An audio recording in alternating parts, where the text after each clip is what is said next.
Bonjour Emmanuel Kamdem. Bonjour Jean-Philippe Denis. Emmanuel Kamdem, professeur des universités, ESSEC, Institut supérieur du management et de l'entrepreneuriat, IME, Douala.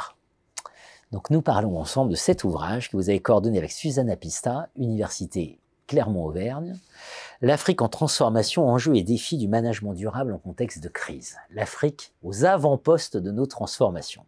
Alors d'abord, l'Afrique, des leçons en termes de résilience et de capacité à encaisser les chocs.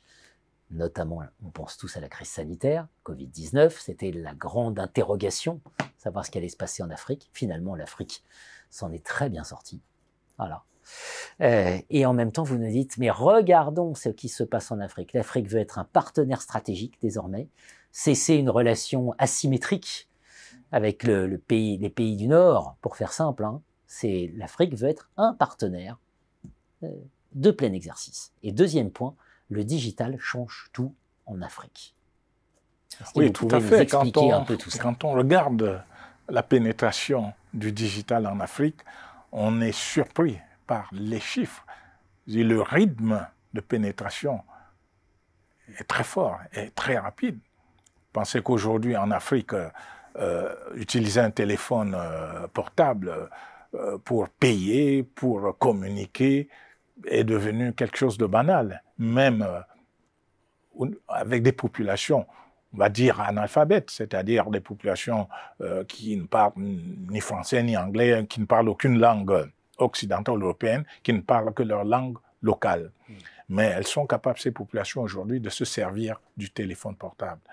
Donc, je crois qu'il y a là une volonté manifeste de s'approprier une technologie nouvelle. Et ce que nous démontrons dans l'ouvrage, c'est que cette capacité a été et sera encore pendant de longues années un facteur important de l'analyse de la résilience en contexte africain. Nous avons pris dans l'ouvrage, par exemple, un chapitre pour montrer comment la digitalisation d'un tribunal de commerce à Cotonou, au Bénin, a permis de réduire considérablement la corruption des acteurs des tribunaux, a permis de réduire considérablement les délais de traitement des affaires dans ce tribunal. Alors on se dit que si cette dynamique de digitalisation continue à se développer telle qu'on l'a observé jusqu'à présent, ce sera un élément extrêmement important pour permettre aux sociétés africaines d'être mieux en capacité de s'approprier les transformations qui se déroulent aujourd'hui dans le monde entier. Et donc, ce qu'on a longtemps décrit comme fracture numérique, j'ai envie de dire qu'elle se rétrécit davantage. Elle se résorbe.